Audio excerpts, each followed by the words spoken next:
ஆன்மீகத்தின் வழி நடக்கும் அன்பு சொந்தங்களான ரிஷப ராசிக்கு வணக்கங்க. வாழ்க்கையில வளமோ நலமோ கஷ்டமோ நஷ்டமோ விழுந்த பொழுதும் சரி எழுந்த பொழுதும் சரி கடவுளை தவிர நமக்கு வேற யாரும் துணை இல்லை. இது எப்பவுமே மனசுல வச்சுட்டு தான் வாழ்ந்துட்டு இருக்கீங்க. உங்களை பொறுத்த வரைக்கும் இது நாள் வரைக்கும் ரிஷப ராசியில பிறந்த சின்னவங்களோ பெரியவங்களோ உண்மையான அன்பை பார்த்தது இல்லை. ஆனா நீங்க ஒரு நாளும் ஒருத்தருக்கு கூட பொய்யான வாக்குறுதிகளை கொடுத்தது கிடையாது. தன்னை சுத்தி இருக்கிறவங்களுக்கு எந்த அளவுக்கு பாதுகாப்பு கொடுக்க முடியுமோ, எந்த அளவுக்கு அவங்கள சந்தோஷமா வச்சிருக்க முடியுமோ, எந்த அளவுக்கு அவங்களுடைய தேவைகளை எல்லாத்தையுமே பார்த்து செய்ய முடியுமோ எல்லாமே இப்போ வரைக்கும் செஞ்சுட்டு இருக்கீங்க. ஆனால் உள்ளுக்குள்ள நீங்கள் எதற்காக இவ்வளவு கஷ்டப்படுறீங்க? எல்லாரும் நல்லா இருக்கணும் அப்படிங்கிறக்காகத்தானே, அவங்களுக்காக தான் இவ்வளோ எரிஞ்சுக்கிட்டு இருக்கீங்க அப்படிங்கிறத ஆனால் நீங்கள் யாருக்குமே தெரியப்படுத்த மாட்டீங்க. ஆனால் உங்களை பார்க்குறவங்களுக்கு நீங்கள் ஒரு சுயநலவாதி, பார்க்குறவங்களுக்கு இவனுக்கு என்ன குறை, பார்க்குறவங்களுக்கு சில பேருக்கு இவங்களுக்கெல்லாம் என்னப்பா அப்படிங்கிற மாதிரி பேசுவாங்க. சில பேர் உங்களை நல்ல விதமாகவும் பேசுவாங்க. அதே மாதிரி தூக்கி எறிஞ்சும் பேசுவாங்க, அசிங்கப்படுத்துவாங்க, அவமானமும் படுத்துவாங்க. இதை எல்லாத்தையுமே பொருட்படுத்தாம இன்ன வரைக்கும் ரிஷபம் ஒரு வாழ்க்கைய ஒரு மாதிரி ஒரு பிடிமானத்தோடு வாழ்ந்துட்டு இருக்கிறது என்ன தெரியுங்களா? ஒரு நாள் நம்மளை நல்ல வகையில பேசுறவங்களுக்கு சந்தோஷம் தர மாதிரி வாழணும். ஒரு நாள் நம்மளை தூத்தி பேசுறவங்க வாய் மூடிக்கிற அளவுக்கு வாழணும்.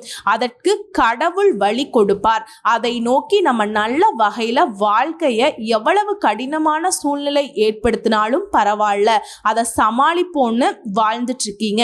இப்படிப்பட்ட குணாதிசயம் கொண்டவங்க தான் ரிஷபராசிக்காரங்க. ஸோ உங்களை பொறுத்த வரைக்கும் தலைப்பை பார்த்திருப்பீங்க. சித்திரை மாதம் 15ஆம் தேதிக்கு பிறகு மிரள வைக்கக்கூடிய 10 யோகம்ங்க.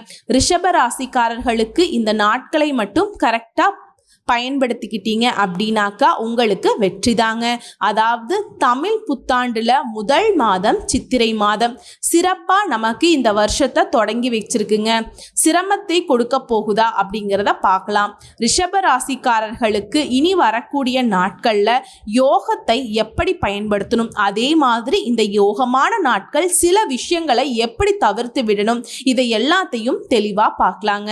அதுக்கு முன்னாடி ரிஷபம் அப்படின்னாவே நீங்க சிவபெருமானுடைய அனுகிரகம் பெற்றவங்க. அட போமா, சிவபெருமானுடைய அனுகிரகம் எங்க இருந்தா நாங்க ஏன் இவ்வளோ கஷ்டப்படுறோம் அப்படின்னு ஏங்க சிவபெருமானுடைய உண்மையான வாழ்க்கை முறையை நினைச்சு பாருங்க.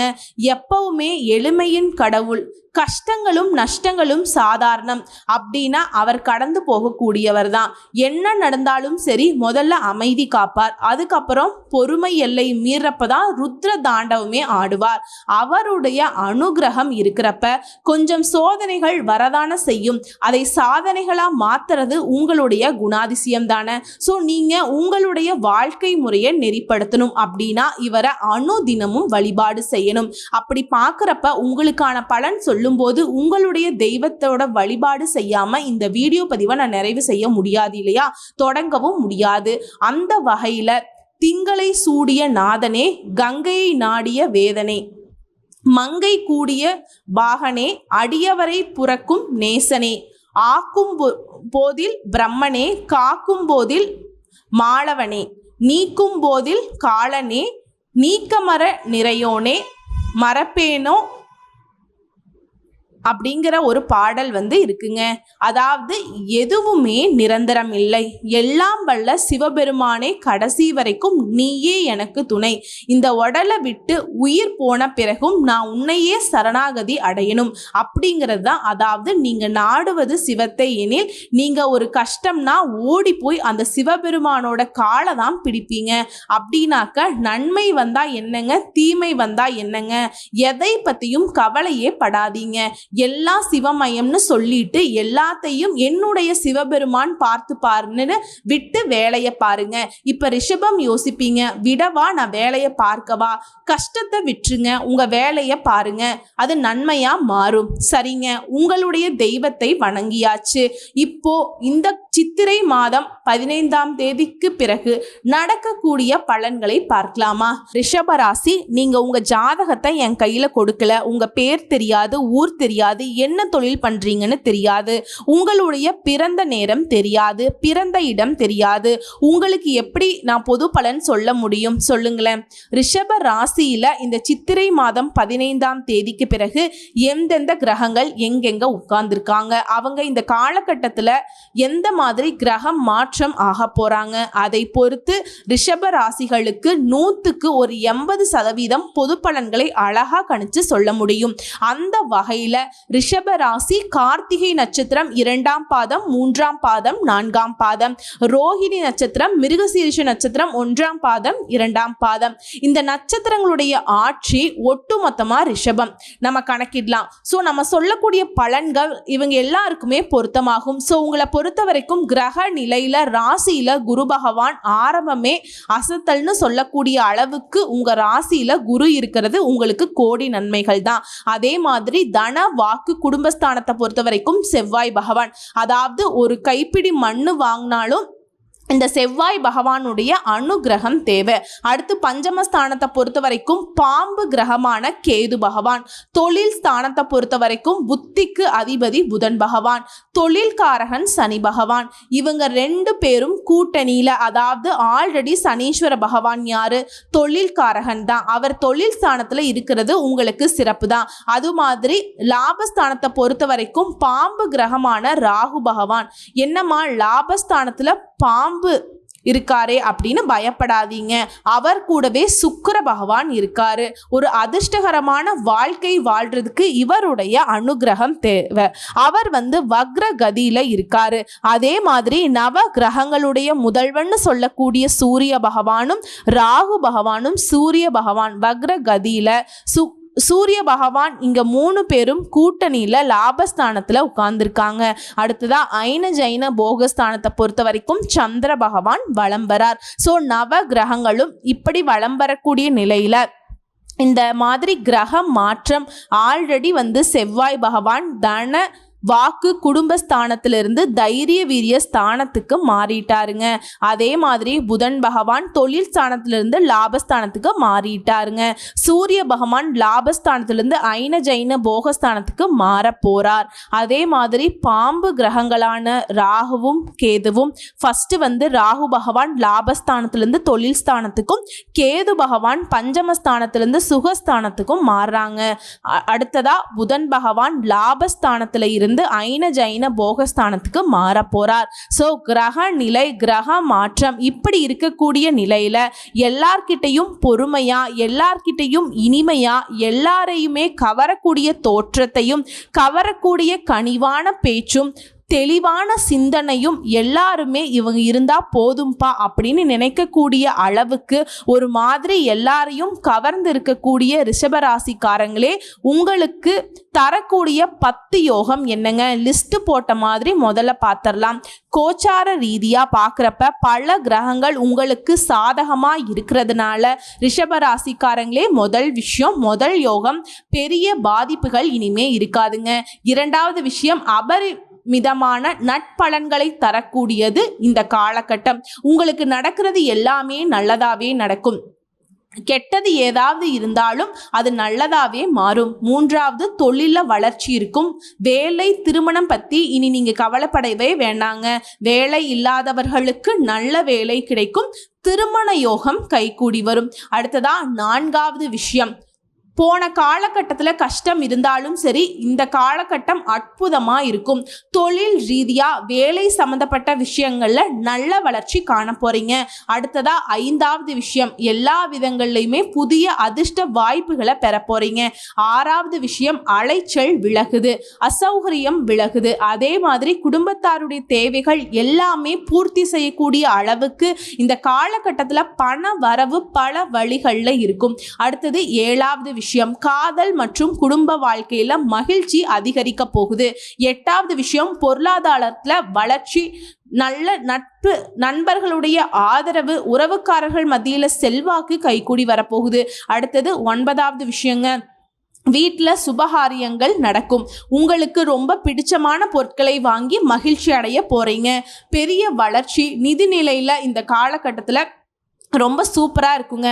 பண வரவுங்கிறது அபரிவிதமாக இருக்கும். அடுத்தது 10வது விஷயம், எதை செய்கிறதுக்குமே நமக்கு உடல் ஆரோக்கியம் சிறப்பாக இருக்கணும் இல்லையா? ஸோ இந்த காலகட்டத்தில் மருத்துவ செலவுகள் குறையுது. எதிர்பாராத பணவரவு இருக்குது. வரவே வராதுன்னு நினச்ச பணம், சொத்து உங்கள் கைக்கு வரப்போகுது. லாபம் அப்படிங்கிறது திடீர் அதிர்ஷ்டத்தை ஏற்படுத்தும். நகை நட்டு வாங்கிறது, வண்டி வாகனம் வாங்கிறது, வீடு வாங்கிறது, சொத்து வாங்கிறது சொல்லி எல்லா விதங்களிலுமே உங்களுக்கு வெற்றி உண்டுங்க. புதிய முயற்சிகள் கூட கைகூடி வரும். உடனடியா நல்ல பலன்களை கொடுக்க முடியும். புதிய முதலீடுகள் பல மடங்கு லாபத்தை கொடுக்கும். சேமிப்பு பல மடங்கு உயரப்போகுது. நல்ல வருமானம் இருக்கும். அதே மாதிரி வேலை மாற்றம் பண்ணலாம், வேற வேலைக்கு போகலாம் அப்படின்னு ட்ரை பண்ணணும்னு நினைக்கிறீங்களா? இந்த காலகட்டத்தில் நீங்க முயற்சி பண்ணலாம். சின்ன முயற்சியிலேயே உடனடியா நல்ல வேலை கிடைக்கும். நல்ல பலனை அனுபவிப்பீங்க. அதே மாதிரி நீண்ட நாட்களா புதுசா தொழில் தொடங்கலாம்ப்பா அப்படின்னு நினைக்கிறவங்க, இந்த சம்பளம்லாம் எனக்கு பத்தலை அப்படின்னு நினைச்சவங்க, இப்போ நினைச்ச மாதிரி புதுசா தொழில் தொடங்கக்கூடிய அதிர்ஷ்டம் உண்டு. ஒட்டு மொத்தமா ரிஷபராசிக்கு இந்த காலகட்டம் அப்படிங்கிறது யோகத்தை தரக்கூடிய காலகட்டம்னே சொல்லலாம். மிகவும் சாதகமான காலம்னு சொல்லலாம். பெருசா கவலையே பட வேணாம். ஒண்ணுமே இல்லை, எல்லாமே உங்களுக்கு சாதகம்தான். வேலை, குடும்பம், நிதிநிலை எல்லா விதங்களையுமே திருப்தியா இருக்க போதுங்க.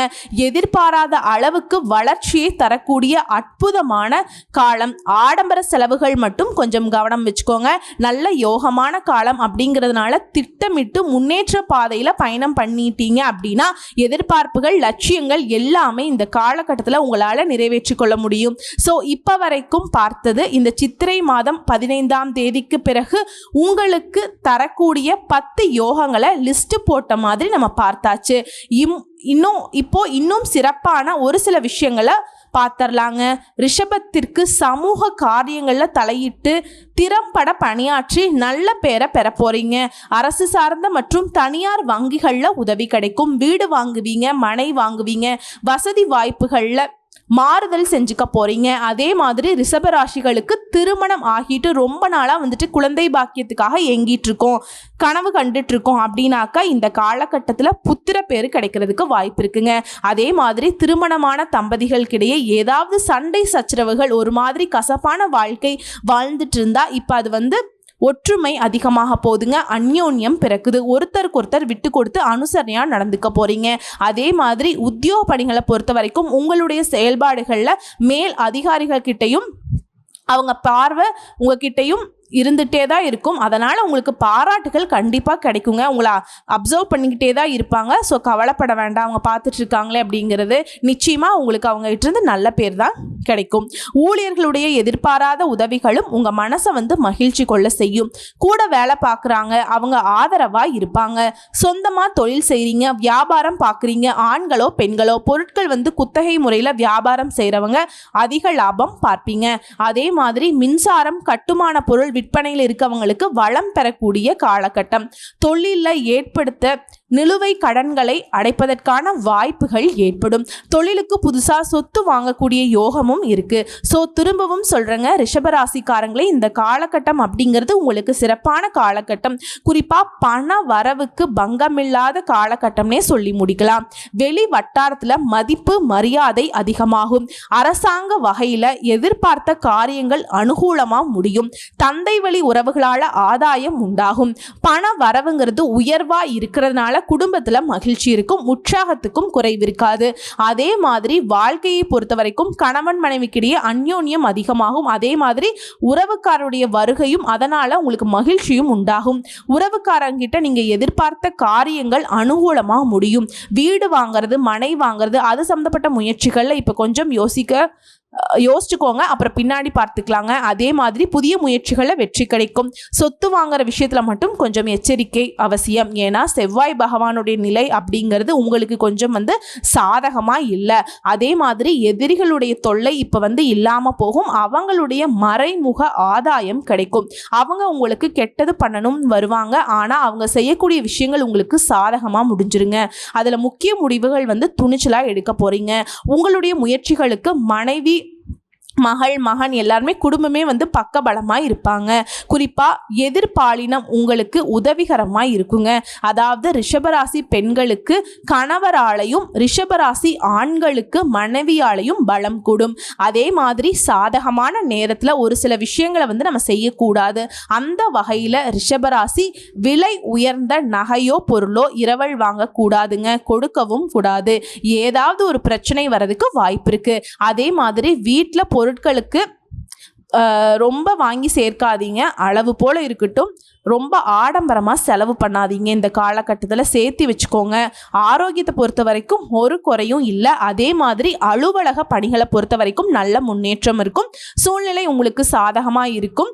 நீங்கள் எதிர்பார்த்த சலுகைகள் கிடைக்கும். சக ஊழியர்கள் உங்களுடைய பணிகளுக்கு ஒத்துழைப்பு கொடுப்பாங்க. உங்கள் கோரிக்கைகள் அலுவலகத்தில் ஏற்றுக்கொள்ளப்படும். பதவி உயர்வு, ஊதிய உயர்வு கிடைக்கிறதுக்கு வாய்ப்பு இருக்குது. அதிலிருந்து தடைகளும் விலகி போகுதுங்க. தொழில் மற்றும் வியாபாரத்தை பொறுத்த வரைக்கும் முன்னேற்றம் ஏற்படுதுங்க. விற்பனையில் லாபம் அப்படிங்கிறது எதிர்பார்த்தபடியே இருக்கும். அதே மாதிரி அரசாங்கத்துக்கிட்ட எதிர்பார்த்த லைசன்ஸ் போன்ற விஷயங்கள் ஈஸியாக நடக்கும். வியாபாரத்தை விரிவுபடுத்தக்கூடிய எண்ணங்கள் இருந்தால் அந்த முயற்சிகளை இந்த நேரத்தில் நீங்கள் செய்யலாம். குடும்பத்தை நிர்வாகம் செய்யக்கூடிய பெண்மணிகளுக்கு இந்த காலகட்டம் பெரும் பகுதி உங்களுக்கு மகிழ்ச்சியை தரக்கூடிய வகையில் தான் இருக்க போகுது. கணவர்கிட்ட எதிர்பார்த்த காரியங்கள் அனுகூலமாக முடியும். உறவுக்காரர்கள் மத்தியிலும் உங்களுக்கு மதிப்பும் மரியாதையும் உங்களுக்கு அதிகமாக போகுது. அலுவலகத்துக்கு செல்லக்கூடிய பெண்மணிகளுக்கு எதிர்பார்த்த சலுகைகள் கிடைக்கும். உங்களை பொறுத்த வரைக்கும் நீங்க செய்ய வேண்டிய வழிபாடு மற்றும் பரிகாரம், வியாழக்கிழமைகள் தோறும் குரு தட்சிணாமூர்த்தியை வழிபாடு செய்யறதும், அதே மாதிரி ஞாயிற்றுக்கிழமைகள்ல சரபேஸ்வரரை வழிபாடு செய்யறதும் உங்களுக்கு நலம் சேர்க்கும், வளம் கூடும். ஸோ உங்கள் வாழ்க்கை நீ வளமாக மாறப்போகுதுங்க. இந்த வாய்ப்புகளை கரெக்டாக பயன்படுத்திக்கோங்க. வாழ்த்துக்கள். நன்றி, வணக்கம்.